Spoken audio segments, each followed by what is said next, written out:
বন্ধুরা, আজ আমরা পৃথিবীর সেরা অভিবাসী প্রাণীর গল্প শুনব। এরা কোনো প্লেন বা গাড়ি ছাড়াই হাজার হাজার কিলোমিটার পথ পাড়ি দেয়। চলো তাদের এই অবিশ্বাস্য যাত্রা সম্পর্কে জানি। এটা হলো আর্কটিক টার্ন, একে ইংরেজিতে বলে আর্কটিক টার্ন।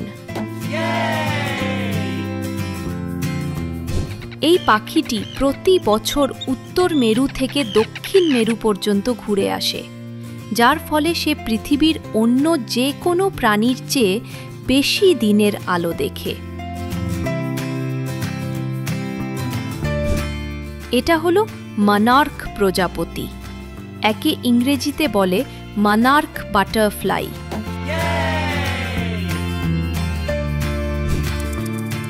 সবচেয়ে অবাক করা বিষয় হল, যে প্রজাপতিটি যাত্রা শুরু করে তার পরবর্তী প্রজন্ম সেই যাত্রা শেষ করে, যেন তারা জন্মগতভাবেই পথ চিনতে পারে।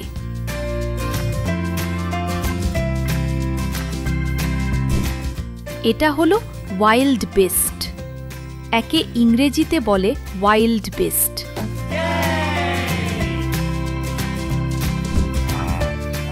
এরা লক্ষ লক্ষ সদস্যের বিশাল দল নিয়ে একসাথে ভ্রমণ করে, যাকে গ্রেট মাইগ্রেশন বলা হয়, এবং এটি পৃথিবীর সবচেয়ে বড় স্থল অভিবাসন।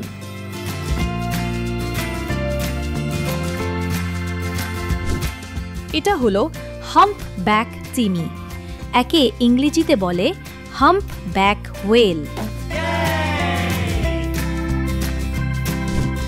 বাচ্চা জন্ম দেওয়ার জন্য উষ্ণ সমুদ্রে যাওয়ার সময় এরা প্রায় কিছুই খায় না। পুরো যাত্রাপথে তারা তাদের জমানো চর্বি ব্যবহার করে শক্তি পায়। এটা হলো তুষার হাঁস, একে ইংরেজিতে বলে স্নো গুস।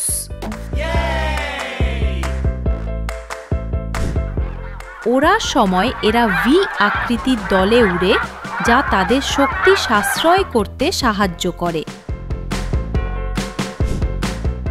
এটা হলো কারিবু, একে ইংরেজিতে বলে কারিবু। এদের পায়ের খুর ঋতু পরিবর্তনের সঙ্গে বদলে যায়। গ্রীষ্মে নরম থাকে আর শীতে শক্ত ও ধারালো হয়ে বরফ কাটতে সাহায্য করে।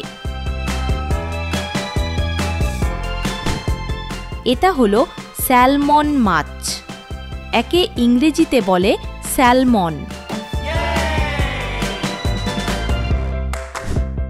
ডিম পাড়ার জন্য তারা নদীর স্রোতের বিপরীতে সাঁতার কাটে এবং ছোট ছোট জলপ্রপাত লাফিয়ে পার হয়ে তাদের জন্মস্থানে ফিরে আসে।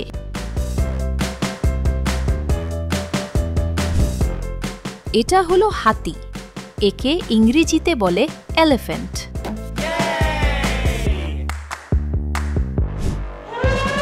হাতির দল সবচেয়ে বয়স্ক এবং অভিজ্ঞ মহিলা হাতির নেতৃত্বে চলে, কারণ সেই জানে কোন পথে গেলে পানি ও খাবার পাওয়া যাবে।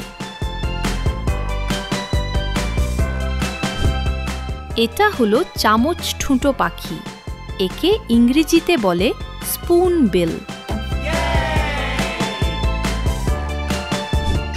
এর চামচের মতো চ্যাপ্টা ঠোঁটটি অত্যন্ত সংবেদনশীল। পানিতে মাথা ডুবিয়ে সে খাবারের সামান্য নড়াচড়াও টের পায়।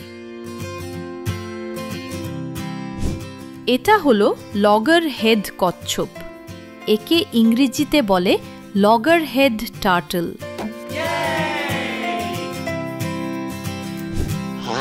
হাজার হাজার কিলোমিটার সাঁতার কেটে তারা ঠিক সেই সৈকতেই ডিম পাড়তে ফিরে আসে, যেখানে তারা নিজেরা জন্মেছিল। বন্ধুরা, এই অভিবাসী প্রাণীদের গল্প সত্যিই অসাধারণ। ভিডিওটি ভালো লাগলে লাইক দিও আর চ্যানেলটি সাবস্ক্রাইব করো। Bye bye.